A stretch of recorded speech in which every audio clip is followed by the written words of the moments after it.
Alara sat numbly on the bed, her eyes glued to the divorce papers Kian had just tossed at her. The man's voice was ice cold. Alara, you'll carry the guilt of what you did to Chloe for the rest of your life. I was wrong about you. Sign it now. Her whole body trembled, eyes red and swollen, her voice choked with emotion as she cried out, I didn't push her! How many times do I have to tell you? But Kian was convinced. He had seen with his own eyes Alara shoving Chloe down the stairs. He grabbed her wrist, squeezing so hard she thought her bones might snap. Chloe was my ex, sure, but we broke up ages ago. Why are you still so jealous? I'm not. She tried to explain, but in his eyes, every word she said was just a pathetic lie. He'd made up his mind, and that was it. A dead person couldn't prove their innocence. Suddenly, Alara laughed, a heart-wrenching sound that tore through the room. Divorce? Fine by me. She sprang up and scrawled her signature on the paper. Kian, I loved you for 10 years. Guess it was all just a bad joke. From now on, we go our separate ways. Kian glared at her. You think signing a piece of paper ends this? I'll make your entire family pay for what you did to Chloe. Alara froze, her face etched with shock. Isn't ruining me enough? My parents treated you like their own son. What has my family ever done to you? He grabbed her chin, his voice dripping with contempt. Nothing? Your family tricked me into this marriage and I went along with it. But Chloe was innocent, and you took her life. With all your high and mighty airs, Alara, you're 1,000 times crueler than I am. His words hit her like a bucket of ice water, chilling her to the core. She looked at the man in front of her, so familiar yet so unrecognizable. Do you really think I'm that kind of person? He burst into laughter, as if she'd told the funniest joke he'd ever heard, his eyes burning with hatred that threatened to swallow her whole. You're not even worth my attention. Stop deluding yourself, Alara. From today on, you'll pay for Chloe's death. Watching him walk away without looking back, Alara's heart sank into a freezing abyss. She whispered, her voice shattered by pain. Kian, what if one day you realize you've misunderstood me? Kian paused for a split second, a strange pang piercing his chest, but it was quickly replaced by cold resolve. For the rest of your life, Alara, you're the one who owes me. The next day, Alara was arrested on suspicion of murder. The only witness was Kian. As they led her away, tears streamed down her face. She glanced back one last time at the man behind her. My biggest mistake was loving you. Kian thought avenging Chloe would bring him satisfaction, but all he felt was an aching emptiness, as if a piece of his heart had been carved out. Life in prison was a living hell for Alara. 5 years of being bullied by other inmates pushed her to the brink of despair. Then one day she discovered she was pregnant with Kian's child. She endured 10 months of pregnancy and hardship, giving birth to a tiny life. As soon as she recovered, she had no choice but to entrust the baby to her brother, Ethan. 5 years later, she was released early for good behavior. When Ethan came to pick her up with her little boy, she hugged the child tightly, vowing never to be separated again. At 12 years old, Alara had joked that she'd grow up and marry Kian. At 22, that dream came true. But who could have imagined that 5 years later, he'd be the one strangling her, forcing her to sign divorce papers and pay for Chloe's life? Alara jolted awake from a nightmare, her body drenched in cold sweat. The past was like a beast that never stopped stalking her, always striking when she was least prepared, forcing her to relive that shattering pain. Mom, another bad dream? Leo walked in with a glass of warm milk, his small frame carrying a maturity beyond his years. Want me to tell you a story? Uncle Ethan taught me a ton. The boy's intelligence always filled her with both guilt and heartache. She ruffled his hair. I haven't been spending enough time with you. Your uncle's been so good to you. It's the weekend tomorrow. How about we hit the amusement park with him? Leo's eyes lit up at the mention of the park. His face was a miniature version of Kian's.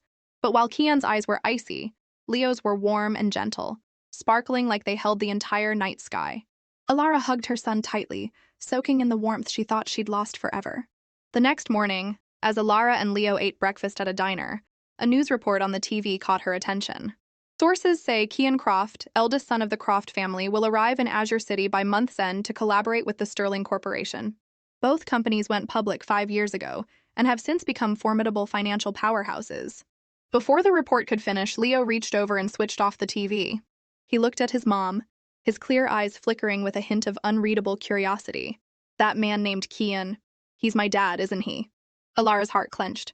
How do you deal with a kid who's too smart for his own good? She thought absurdly. Is there a way to make him a little less sharp? While she panicked, Leo pinched his own cheeks.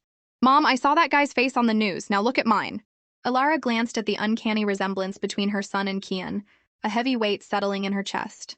To make sure Kian doesn't try to whisk you away with him someday, Maybe we should take an overseas trip for the holidays this year. Leo shook his head. Based on industry analysis, Mr. Croft's business network is massive. Even if we go abroad, he'd probably find us. Alara could only manage a weak laugh. Ha ha, you're too smart for me. After a moment of silence, Leo said softly, Mom, don't worry. I'm not going anywhere with him. Alara's eyes instantly welled up with tears. Why'd you say that out of the blue? Leo looked at his mom, his face serious. I just want to be with you. I don't need anyone else, not even him. Alara couldn't hold back anymore and pulled her son into a tight hug. Promise me, okay? That afternoon, at the entrance to the amusement park, Ethan told Alara and Leo to hang tight while he went to buy tickets. Just then, a sleek luxury car glided past them. Kian's gaze swept over, then froze abruptly. He ordered the driver to pull over. The driver slammed on the brakes. Kian turned his head. Why did that figure look so familiar? Could it be her? His friend Jax leaned closer to look. Whoa, isn't that your ex-wife? And that kid she's holding? Holy crap, he's your spitting image. Don't even try to deny it, that's gotta be your kid. A storm of shock, anger, and an odd, uninvited joy twisted Kian's face into a terrifying mask. Alara dared to secretly have his child. He couldn't even tell which emotion was stronger. That evening, after dropping Alara and Leo off at home, Ethan had to rush back to his studio to meet a tight deadline. Alara called after him, Don't overdo it with work. Ethan teased, Taking care of you is hard enough already. I don't even have a girlfriend yet. Leo suddenly giggled. Uncle's an old bachelor. Alara quickly covered her son's mouth. Don't be naughty. Don't say that, she whispered. But Ethan just laughed. This kid. Be good and listen to your mom, all right? Leo nodded obediently. After Ethan left, Alara gently asked, Did you have fun today? A blast, right? Leo chirped, So much fun. Just then, the doorbell rang. Thinking it was Ethan forgetting something, Leo dashed to open the door. But when he saw the face on the other side, the boy's smile froze solid. Kian hadn't expected his own son to open the door. Over the past 5 years, he'd imagined reuniting with Alara thousands of times. He pictured her cold, distant, or still full of hatred. Never once did he think he'd meet his child first. Hey kid, it's your dad. Leo's heart lurched, his instinct screaming to slam the door shut. But Kian was faster, blocking it with his hand and pushing his way inside. The moment Alara saw him, her heart plummeted. Bone-deep fear and pain surged back, making her stagger. How did he find us? Is he here to take my son? Kian stepped forward. It's been a while. Alara bit her lip, staying silent. But Leo instantly spread his arms to shield his mom, his small face full of wariness. Mr. Croft, my mom and I are law-abiding citizens. Say what you need to say and leave. He grabbed Alara's hand and tugged. Mom, don't be scared. Let's just go to bed. As they turned to leave, Kian's angry voice cut through. Hold it! You're not going to explain this, kid? Alara froze, 5 years of pent-up anguish and pain bursting like a broken dam. She spun around, her voice choked with tears. Explain what? I was in prison for 5 years. Why can't you just leave me alone? Is someone with a criminal record like me worth your visit? He stepped closer, grabbing her arm. Don't assume you know what I'm thinking. When was the kid born? What's it to you? In prison, obviously. Why do you care if someone like me was pregnant? I'm not worth your attention, am I? Guess only Chloe ever was. Say her name, he roared. Alara struggled to pull her arm free. Let go. As she raised her wrist, a tangle of scars came into view before his eyes. Kian's pupils constricted in shock. Unable to hold back, he asked, What happened? Where did those scars come from? Seeing the shock on his face, Alara let out a bitter laugh. Isn't this the gift you gave me? Kian, I've endured enough of the pain you've caused. I'm begging you, just let me go. Kian's hand fell limp, his eyes filled with doubt. Alara lowered her head. Please leave. 5 years in prison had crushed every illusion she had. The eyes once brimming with love now held only shattered hatred. Not a trace of affection remained. He had wanted to cage her, to make her regret for the rest of her life. So how did it come to this? Who had hurt her in prison? Who had broken her proud spirit? A fierce fear gripped Kian, choking him. He was afraid he no longer understood the woman standing before him. They had lived together for 5 years, yet now she felt like a complete stranger. When she looked up, the hatred in Alara's eyes surged like a raging tide. Get out! Kian finally left. Standing outside the door, he kept asking himself, how did Alara become like this?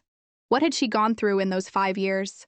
His chest felt heavy, his hands clutching his collar, struggling to breathe as if being strangled. Inside, Alara leaned against the doorframe, pain silently spreading across her face. Every suppressed emotion crashed over her like a tidal wave. The dark, hopeless days screamed in her ears, pulling her back into the abyss. Mom, want some milk? Leo's voice broke the silence. Alara nodded, pulling her son into a tight embrace.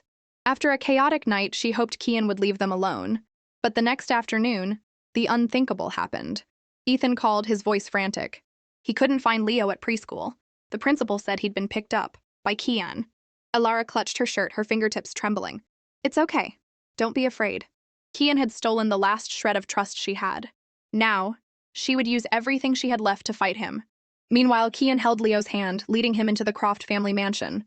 Kian's mother, Eleanor, froze for a second when she saw the boy, then asked gently, Sweetheart, who are your parents? She reached to hug Leo, but he deftly sidestepped. You don't need to know who my mom is, Leo said, his voice clear but cold. And I don't care who my dad is. Kian frowned. What's that supposed to mean? Exactly what I said. Leo's eyes showed no trace of fear. Eleanor stepped closer again. Is your mom doing okay? Leo dodged once more. Prison food's covered by the state, so my mom's never gone hungry. Kian's temper flared, and he lifted Leo off the ground. Who taught you to talk like that? All sharp and prickly? Was it Alara? Leo tilted his head back, unfazed. Everyone says it, that my mom was in prison. In fact, you said it yourself in front of her yesterday. Kian's heart twisted. He set the boy down a bit roughly. Learned a few tricks from your mom and came here to give me a hard time, huh? If I'm bothering you, let me go, Leo said, brushing off the sleeve where Kian had grabbed him. If you think you can use me to threaten my mom, you're wrong. It'll just make us hate you more. Kian smirked inwardly. So she really does hate me. And she's taught our son to hate me too. How did it come to this? This wasn't what he wanted. He slammed his fist against the doorframe. Kian, stop it, Eleanor pleaded, grabbing her son's arm. Take care of the kid, Mom, Kian muttered, heading upstairs. Eleanor turned to Leo. Did he scare you? What's your name? My name's Leo. Mom says it means to hold on and hope. What a beautiful name, Eleanor sighed. Even if you compliment me, I'm not getting close to you, Leo said. My mom's coming to get me. I only want her. A wave of sadness surged in Eleanor's heart. The boy truly despised them. The next day, Alara strode into Kian's company building. She wore light makeup and low heels. It was peak office hours, and her presence drew every eye in the room. The receptionist froze, struck by her aura, and stammered after a moment. Can I help you, ma'am? Kian Croft, Alara said, naming the man the entire company revered, her voice calm and steady. The receptionist hesitated. I'm sorry, you need an appointment to see Mr. Croft. Whispers erupted behind her. She's here for Croft? Look at her. Is she some secret mistress? I heard he only ever loved Chloe. So the whole company knew Kian loved Chloe. Only Alara had been foolish enough to think he might one day love her again. Alara took a deep breath and told the receptionist, just give him my name. He'll see me. Before the receptionist could ask for her name, a voice called out from behind. Hey, what are you doing here, looking for Kian? I'll take you up. Alara stepped into the elevator, thanking Jax. No need to thank me. I've got business too. Besides, your family still holds shares here. It's not like you're sneaking in. You've done your homework on me, Alara said, her tone laced with sarcasm aimed at both him and herself. Too bad those shares aren't mine anymore. Jax glanced at her, hesitating before asking, 5 years ago? Did Kian put you in prison? Alara didn't answer, only offering a faint, hollow smile. Jax didn't press further. He just knew the Alara standing before him was nothing like the naive girl from years ago. The elevator stopped at the top floor. Jax knocked on the door. Kian says come in. Kian saw Jax with someone else and teased, bringing a date to meetings now? But when he saw who was standing behind Jax, his face changed instantly. What are you doing here? Alara looked him straight in the eye. I'm here to pick up my son. He's my son too, Kian snapped back. No, he's my son. Mine alone. She stared at Kian, her voice dripping with mockery. Didn't think you'd actually want to claim him. You doing okay, Mr. Croft? I thought you hated me to the core. Her words hit Kian like a punch to the face. The love she once had for him had turned into a balanced hatred. I've realized it doesn't matter if I'm innocent or not. What matters is you never gave me even a shred of trust. Don't tell me you're only now realizing there's an unpaid debt between us? A crack appeared in Kian's anger. He shot to his feet. Who taught you to talk like that? Alara met his gaze unflinching. You did. With your own hands. Kian flinched. You snuffed out every last bit of love I had for you, she continued. What more do you want from me now? A flicker of emotion crossed Kian's face. Looking at the woman before him, he felt an odd sense of being lost. Alara's voice was almost pleading. I have nothing left to give you. You've already taken my family's fortune. I'm begging you, can't you show me even a little mercy? Kian's throat tightened. Seeing her like this, frustration sprouted in his chest like wild weeds.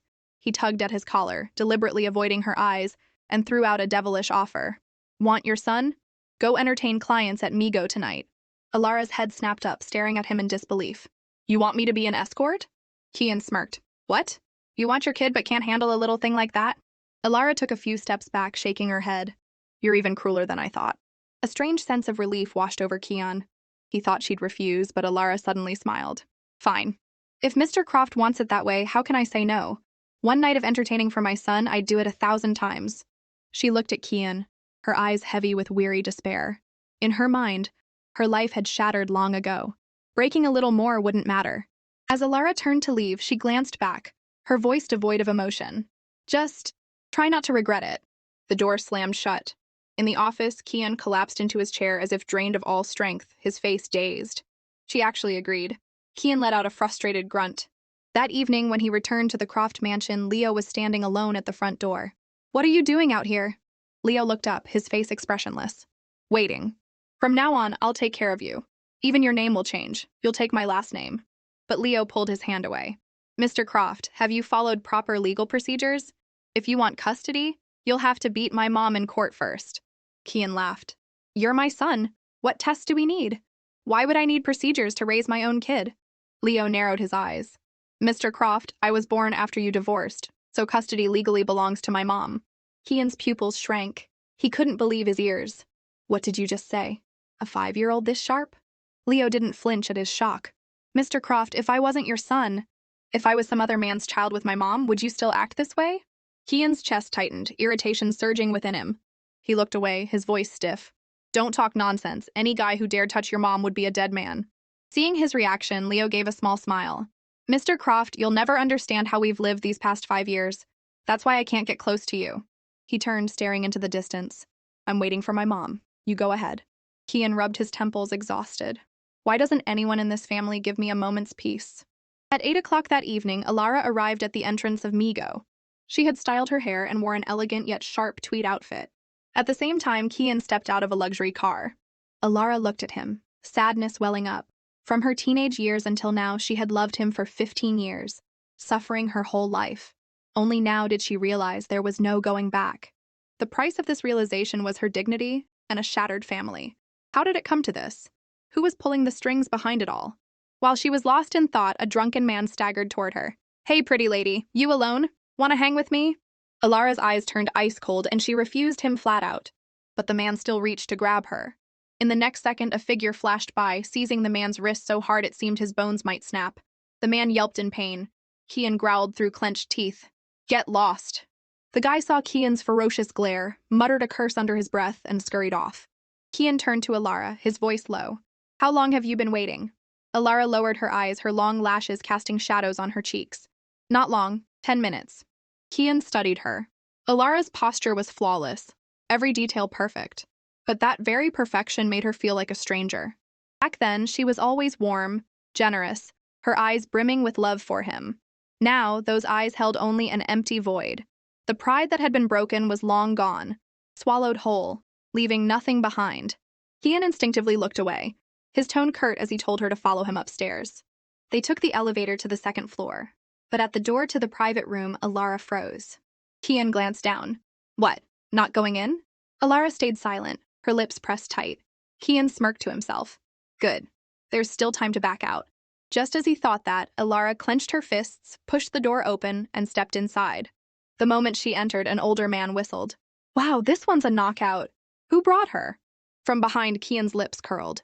What do you think, Finch? Like her? Finch immediately pulled Alara to sit beside him. Kian, my man, you know me too well. How'd you know she's exactly my type? Alara gritted her teeth, swallowing her disgust. Finch leaned close to her ear. Want to have some fun, sweetheart? Kian sat nearby, his fingers unconsciously tightening around his glass of whiskey. Next to him, Jax whispered, Kian, should I say something to Finch? No need, Kian said, cold as ice. He wanted to see how long Alara could keep this up. Alara's brows furrowed, but she refused to back down. When Finch whispered in her ear, she gently pushed him away, flashing a dazzling smile. You're Mr. Finch, Mr. Croft's business partner, right? Finch's face fell. Hey, we're here to have fun, not talk shop. Kills the vibe. So it was him. Since Kian's goal was for her to entertain clients, all she had to do was keep Finch happy.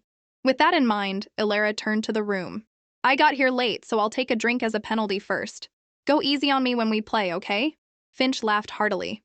You're too cute. Ilara smiled back, nestled in his arm, subtly using her glass to keep some distance. You're pretty charming yourself, Mr. Finch. Watching Ilara flash a radiant smile at another man, Kian felt a strange fire ignite in his chest. He'd only brought her here to force her to give in, to make her beg him. Why was she being so stubborn? Jax glanced over and saw Kian's face radiating pure menace. He was really pissed now. Kian, you okay? He asked cautiously. Kian gritted his teeth, his eyes like daggers piercing Ilara. I don't care, let her do whatever she wants. Yeah, as long as she finishes the job with Finch, who cares what happens to her, even if she ends up in bed with him. In the midst of his chaotic thoughts, the room erupted in cheers. You lost! Give us a kiss! Kian's head snapped up, just in time to see Finch leaning down to kiss Ilara. He roared, What the hell are you playing at? His shout silenced the entire room. But Ilara just smiled. Wanna join? Isn't this what you wanted? To see me humiliated? Why pretend to care now? Kian shot to his feet, spitting out 2 icy words. No thanks. But the anger had boiled up from the depths of his heart. He didn't even have time to question why he felt this way. In that split second, his mind was consumed by a single wild thought. Take her home. Lock her up. Don't let any other guy touch her again. She's mine, and anyone who tries will pay. Finch seemed oblivious to Kian's darkening expression. He picked up a strand of Ilara's hair, bringing it to his nose and inhaling deeply. By the way, you haven't told me your name, sweetheart. At that, Ilara froze, unsure how to respond. Seeing her face pale, Finch teased, What? You're not some secret heiress, are you? Don't scare me now. Ilara quickly dropped her smile and stood, swaying slightly. I'm feeling a bit dizzy. Gonna hit the restroom. I'll tell you when I'm back. Finch whistled. I'll be waiting, sweetheart. Ilara stumbled into the bathroom. She braced herself against the sink. What was she supposed to say now? I'm Ilara Croft, the former heiress now reduced to entertaining clients to survive. The dignity and strength she had painstakingly rebuilt would crumble into a cruel joke. Kian approached silently, unnoticed. The next second, she was slammed against the sink. She looked up, meeting his familiar, mocking gaze. He leaned down, his voice dripping with scorn. What, scared I'll tell him who you are? His thumb grazed her red lips with undeniable force, then slid down to tilt her chin up. Why not push him away? If I hadn't stopped it, were you actually going to let Finch kiss you? Ilara turned her face away, eyes lowered, silent. He didn't let her escape. He forced her chin higher. 5 years and you've lost all self-respect, huh? Suddenly, Ilara laughed. She laughed as tears streamed down her face. What right do you have to judge me? Weren't you the one who brought me here? You told me to entertain, and I did. Kian gripped the back of her neck, pressing his forehead against hers. His hot breath burned her face. What if I told you to date him? Then I'd do it. In your eyes, I'm just a toy you can summon and discard, right? You don't care, so why should I? You brought me to a place like this. Did you think I wouldn't get harassed? She shoved him away, her voice trembling. You just wanted to see me humiliated, didn't you? Haven't seen enough? Disappointed yet? Her words ignited his fury. He slammed her against the cold wall, his searing lips crashing onto hers in a punishing kiss. He couldn't even explain it to himself. He should despise her. But seeing another man desire her filled him with rage, leaving only one thought. She's only for me to look at. Ilara struggled fiercely. Just then, footsteps echoed outside the door. Kian gave a low, taunting chuckle. Go ahead, scream. Let everyone see how pathetic you are. Ilara shoved him away hard, her voice breaking. Why do you keep tormenting me like this? What am I to you? A toy you can pick up and toss aside whenever you want? Wasn't 5 years ago enough? I've already paid too high a price. Why can't I ever escape you? She wiped her lips as if to erase the humiliation, then ran off without looking back. Kian stood frozen, his heart feeling squeezed. He didn't understand why seeing Ilara in pain made his own chest ache with every beat. He must be crazy or drunk. Why else would he feel these forbidden emotions for the woman he was supposed to hate forever after 5 years? When Ilara returned to the private room, Finch was still waiting. The moment he saw her, he slung an arm around her shoulder, casual as an old lover. Kian walked in just then, his eyes darkening instantly. Finch leaned in to whisper, Is there something going on between you and Kian? Ilara stiffened, unsure how he knew.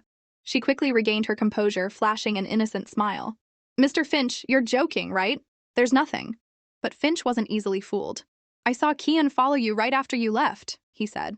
Ilara lowered her face, not responding further. Then, out of nowhere, she asked, "Mr. Finch, do you really want to know who I am?" Her serious tone made him pause. She said her name was Alara. The name Alara splashed across headlines 5 years ago, the heiress accused of murder, Kian Croft's ex-wife. The truth hit Finch like a lightning bolt. He gaped. "You're kidding," Alara replied coldly. "What's there to kid about? I served 5 years in prison. Don't believe me? Look it up online, Mr. Finch." Finch's mind reeled. If this was true, Alara was Kian's ex-wife. So why would Kian bring his ex to entertain clients? He couldn't help asking, "Why did Kian tell you to come here?" Alara laughed, a mix of resignation and self-mockery. "We're divorced. You don't need to think of me as anything to Kian." Exactly. She had never been anything to Kian. Not 5 years ago, and not now. There had never been a place for her in his heart. Before she could finish, Kian strode over. In front of the stunned room, he hoisted Alara over his shoulder. The sudden move sent her into a panic, thrashing and shouting, "Kian, what are you doing? Put me down!" Her voice was a mix of fear, anger, and a deep, unspoken sense of betrayal. Kian only smirked, his voice thick with jealousy and possessiveness. "Put you down? So you can keep flirting with other guys?" Finch, standing dumbfounded on the sidelines, stammered, "Kian, calm down and talk it out. Don't do anything crazy." Kian ignored him, turning to Finch. "Sorry, Finch. Tonight, she's mine. We'll catch up later." Finch jumped up. "Kian, you jerk! You bring a girl here and then steal her for yourself?" Alara's face flushed red. Being carried like a sack in front of everyone was utterly humiliating. "Kian, put me down." "What if I don't?" Kian said, hauling her out of the room without a glance at the gaping crowd. The jolt made Alara dizzy. Humiliation and rage boiled over. "Let me go!" Kian only mocked her. "Nice one. Quite the vocabulary. That Ivy League education wasn't wasted. You're the one who told me to entertain clients and now you're changing your mind? Let someone else take me home. I spent 5 years in prison because of you, you bastard. What more do you want?" Her words silenced the room. She was Alara Croft, the once glamorous heiress imprisoned 5 years ago. Alara let out a tearful, hollow laugh. "Kian, you've left me with quite a reputation." She didn't want to cry, but fate was cruel. Just when she thought she'd escaped, another blow reminded her she'd never outrun this shadow. "Haven't you humiliated me enough? Put me down!" Alara thrashed on his shoulder, but Kian was unrelenting. "Stay still!" Before he could finish, a dull thud sounded. Alara went silent. Panic gripped Kian's chest. He quickly lowered her, pulling her into his arms, calling her name repeatedly, but she didn't respond. In the quiet hospital room, Alara slowly opened her eyes, looking around in a daze. Seeing her silence, Kian knew she didn't want to talk. He spoke first, his voice stiff. "You awake?" Alara shot him a cold glance, saying nothing. Kian sat beside the bed. "What? Still mad at me? I saved you tonight, you know." Alara reacted as if she'd heard the lamest joke in the world. "Oh, I should thank you? You ruined my life 5 years ago, and now you're finding new ways to humiliate me. I must have done something truly awful in a past life to be destroyed by you so thoroughly." Her words cut into his heart like a knife. He leaned closer. "You're still trying to justify yourself? Chloe's death. What if Chloe's death had nothing to do with me?" Alara interrupted. "Kian, just answer me one thing. If it really wasn't me, could you ever repay the debt you owe me in this lifetime?" Kian's pupils shrank. He stared at her full of doubt. "Impossible. I saw Chloe get pushed with my own eyes." "It was you, Alara."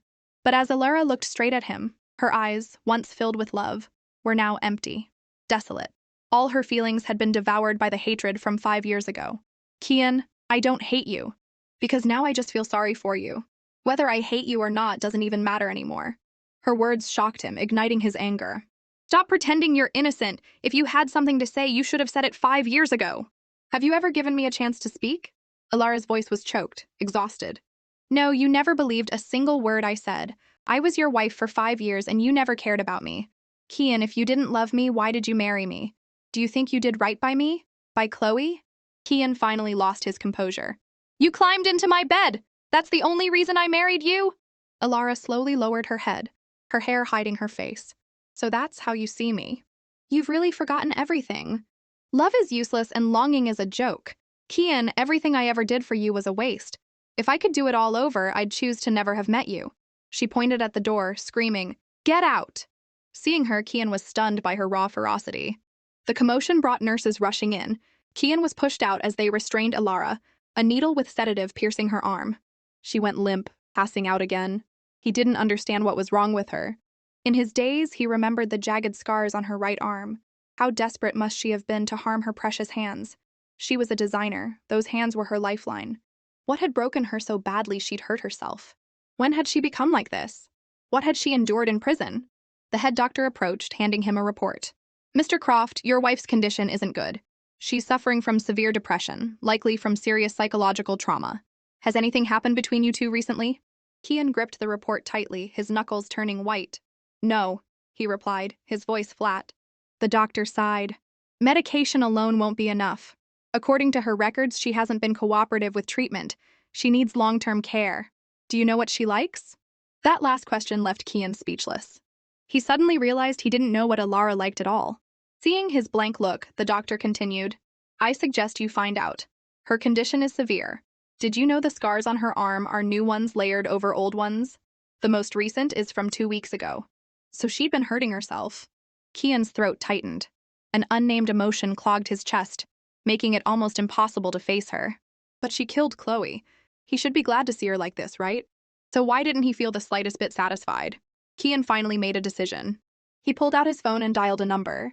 I want you to investigate everything that happened to Alara during her 5 years in prison. I suspect someone impersonated me to harm her. After Alara was admitted to the hospital, Kian brought their son to visit. But the first thing Leo said was, Mr. Croft, is my mom sick again? The CEO's face darkened instantly. Call me Dad, he corrected. The boy already knew about Alara's condition, Kian realized. Suddenly, Leo squirmed, demanding to see his mom. Kian frowned, his voice stern. Call me Dad, or you don't get to see her. Leo hesitated for a long moment before mumbling, Dad. His cheeks flushed, clearly embarrassed as he muttered, Don't make me. Hearing Dad, the frustration in Kian's chest melted away. You'll get used to it. I'm your father, after all. What's wrong with calling me that? But the boy lowered his head, murmuring, But I'm 5 years old. For 5 years you never once cared about me. Your mom hid you too well, Kian said helplessly. I only just found out you existed. Leo's head snapped up. What about when Mom was pregnant? Don't tell me you didn't know that either? The question left Kian stunned. He couldn't answer. If he'd known Alara was carrying his child, he might not have sent her to prison. Facing Leo's gaze, Kian felt a pang of guilt and changed the subject. Enough about that. Your mom's not doing well. I want you to comfort her. Leo lowered his head, his voice soft. Okay, Mom's really sick. She's usually fine, but anything related to you makes her worse. Anything related to me? The words hit Kian like a slap in the face. So in Alara's mind, he'd become a monster to be avoided at all costs. She couldn't bear anything tied to him. Hospital room door creaked open. Leo immediately saw Alara lying there. Mom? He called softly. Alara's eyes fluttered open. Her face was pale and gaunt, but the moment she saw Leo, her eyes lit up. Leo, my love, what are you doing here? Leo rushed forward, curling up in his mother's arms. Are you sad again, Mom? Alara held him tightly, her voice trembling with an apology. I'm so sorry, baby. Did I scare you again? Leo quickly shook his head, saying it was okay. You won't do it again, Alara repeated, as long as you're back with me. But Leo suddenly glanced at the door. Mom, he picked me up today. I know you don't like it, but he really is my dad. No, he's not. Alara's voice was panicked. Leo looked up at his frail mother. I don't like him either, but having a dad feels kind of safe. But if you don't want to get back with him, I won't push you. Whatever you choose, I'll follow. Hearing her son speak so maturely for his age, Alara's tears finally fell. Leo, I'm not scared anymore. Let's go home and live with Uncle Ethan, okay? Leo nodded, his eyes full of determination. When Alara fell asleep, Leo slipped outside. Kian was waiting. How's your mom doing? She's okay, Leo said, then hesitated before using the new term. Dad, when Mom gets better, I have one condition. You have to let us go back to our family. Mom's not as sad as she used to be. Kian frowned. Back to that rundown place? You want to keep living like drifters? Leo's face darkened.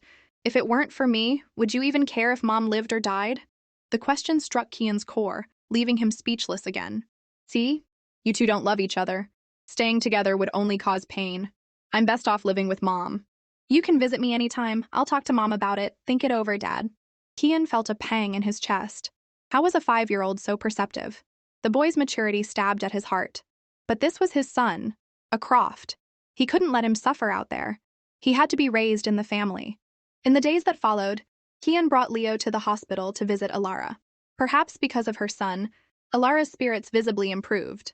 She was slowly emerging from her depression, though her eyes still burned with hatred whenever she looked at Kian. A few days later, Alara was discharged. Ethan fussed over her. Take your meds on time. Don't just pop a pill when you feel bad.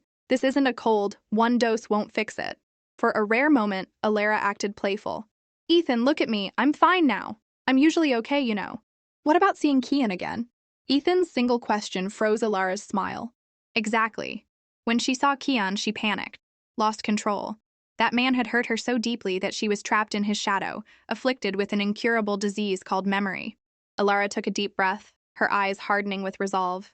Some things medicine can't fix. I have to rely on myself. I don't want to live under Kian's shadow anymore. I need a new life, a fresh start. Even with this illness, I'll fight this fear. Meanwhile, in a luxury car parked a block away, are you stalking your ex-wife? Kian shot Miles a sharp look. One more word and I'll throw you out. Miles just grinned widely. You've been awfully concerned about her lately. What, finally falling for your ex? Kian cleared his throat, dodging the question. I need you to do something for me today. Not long after, an unexpected visitor arrived at Alara's studio. Miles accepted the coffee she offered and got straight to the point. He handed her a business card. Ms. Alara, are you the designer Dama? Sorry, no. Alara denied immediately. Don't be so quick to say no, Miles interrupted. My company's launching a spring wedding dress line, and we'd be honored to collaborate with you. But Alara shook her head. Sorry, I'm not Dama, and I don't want to design wedding dresses. I don't believe in love anymore, so I can't create. Please leave. Miles nodded, not pushing. I understand. But Ms. Alara, I hope you'll reconsider. Even if you've been hurt, wounds need sunlight to heal. Your talent is yours. No one can take it away. I believe in you. Alara froze, looking up at Miles's encouraging gaze. He stood up. I'll get going. If you change your mind, call me anytime. Our design team would love to work with you. Thanks for the coffee. It's great. Leaving Alara's studio, Miles headed straight to the black car parked by the curb. As he slid into the passenger seat, Kian asked, Well? Miles shook his head. She refused. I figured, Kian muttered. Seeing Kian's distracted look, Miles raised an eyebrow. Why not ask her yourself? Why send me? Kian's grip tightened on the steering wheel. If I went, she'd rather die than accept the help. Miles smirked slyly. True, she'd probably rather see me than you. Kian shot him a deadly glare. Looking to get yourself killed?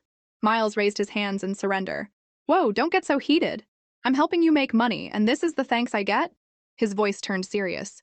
But really, if you care about her so much, why'd you throw her in prison 5 years ago? Miles was right. She was supposed to be the person he hated most. So why was he trying so hard to help her? After a long silence, Kian's voice came out hoarse. Because she killed Chloe, and Chloe was pregnant at the time. But it turns out Alara was pregnant too. You didn't know, Miles pointed out, his tone dripping with sarcasm. The implication was clear. For his mistress, Kian had locked up his pregnant wife. Seeing the car suddenly speed up, Miles smirked. What, hit a nerve? Kian gritted his teeth. I've been too easy on you. I'll call your grandpa and spill all about your little flings. Now it was Miles's turn to panic. Kian, that's low! What kind of friend are you? Who said I'm your friend? Finally, Kian dropped Miles off at home. As soon as he got there, his phone rang. A clear, young voice came through. Dad, it's me. Kian's tone softened instantly. Leo, what's up? Leo spoke like a tiny adult. Dad, did you see Mom today? Kian's heart skipped a beat. Why do you ask? Your mom said someone recognized her as Dama and wanted to hire her. I know you sent that person, right? He's definitely my son, Kian thought. Got my instincts. Yeah, Kian admitted. I wanted to help your mom. But why only now? Leo pressed. If it's because you feel guilty about the last 5 years, we'll take it. But if it's just pity, we don't need it. Kian's heart sank. Did your mom tell you to say that? No, Leo replied from the other end. I thought of it myself. Mom doesn't know I'm calling you. Kian sighed. I just want to help you and your mom. Why won't you let me? I don't need a better life, Leo said. If you don't have feelings for my mom, please don't bother us anymore. But thanks for thinking of us. With that, he hung up. Kian stared at the dark screen, dazed. A wave of panic rose within him. He felt like he was losing both Alara and Leo.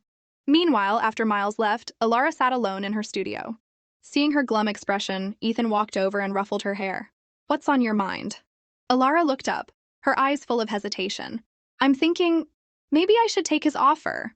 Alara, if you don't want to, don't force yourself, Ethan said. But Alara shook her head, her gaze clear and resolute. No, I think he's right. Some scars need sunlight to heal. The pain Kian caused, maybe it doesn't hurt as much as it used to.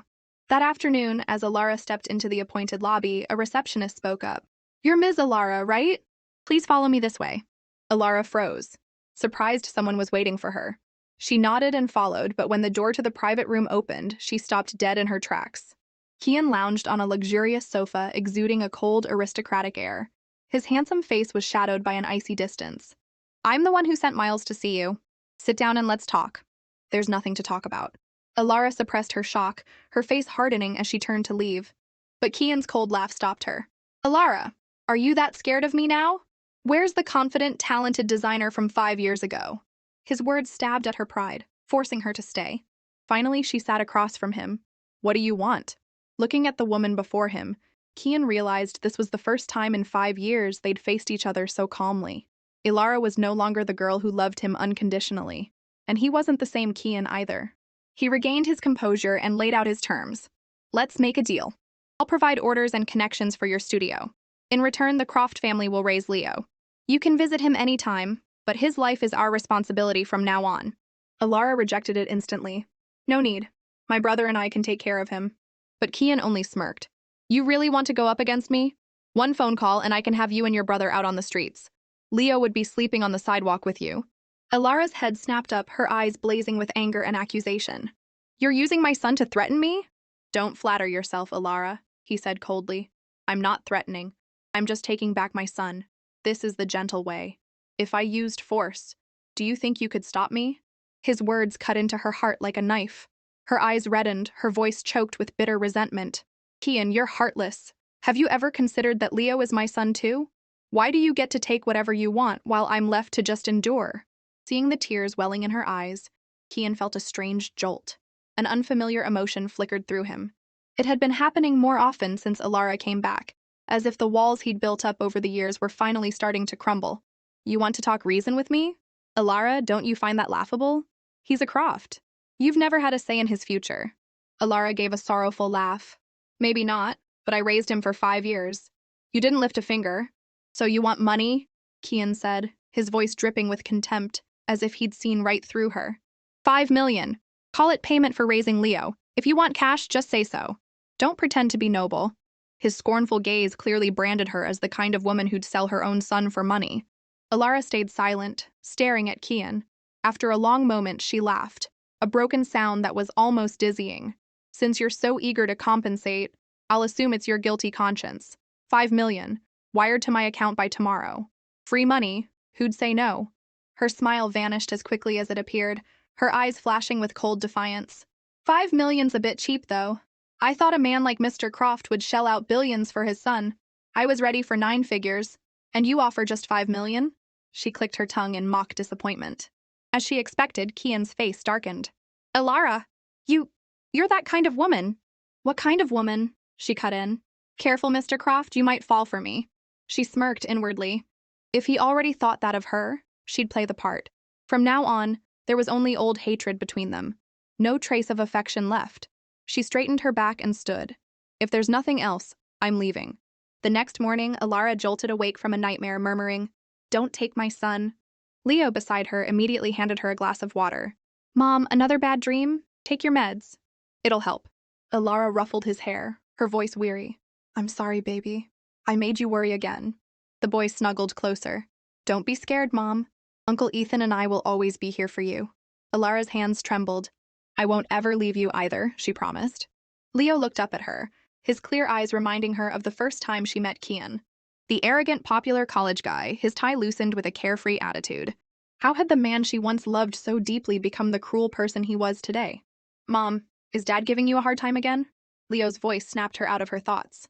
Seeing her son's cautious expression, Alara's heart softened. She told him the truth. Kian wanted him to live at the Croft family mansion. Leo wasn't surprised. He smoothed his messy hair. You said no, right, Mom? Alara gave a strange smile. Yeah, your dad even offered us a lot of money. Don't be sad about me, okay? Leo said quickly. Having money is great. We can go on a trip with Uncle Ethan. Alara nodded with a smile, hiding her real fear. She knew her ties with Kian weren't over. The 5 million was probably just the opening act in his plan to humiliate her. She hugged her son tightly, comforting both him and herself. Leo, I won't let anyone take you away. Later, Alara headed to her studio.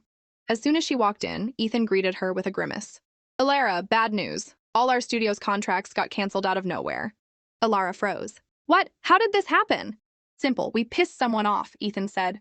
His words made everything click for Alara. It had to be Kian. He was using his power to show her how easily he could destroy their livelihood. His goal was clear. Force her to hand over Leo. She clenched her fists, her resolve hardening. No matter what, she wouldn't give her son to that man. She was Dama, a name respected in the design world. She wouldn't be blacklisted so easily. Someone would be willing to help. Ethan looked at his sister's defiant stance and sighed. He knew how stubborn she could be. She'd fight, even in the darkest moments. But he didn't know how long they could hold out. Meanwhile, in the CEO's office at Croft Enterprises, an assistant reported respectfully, 3 more companies have officially canceled their contracts with Ms. Alara's studio. What was Alara's reaction? Kian asked calmly. She didn't react at all, the assistant replied, then added, after the cancellations, they didn't sue for breach of contract or make any complaints. Kian's eyes flashed with anger. The business had completely stalled, effectively blacklisted by the industry, a death sentence for any studio. How could Alara stay so calm? It seemed she was determined to fight him to the end. A cold smile flickered across his lips. If she wanted a battle, he'd give her one. He'd see how long she could hold out. One day she'd come to him, head bowed, begging.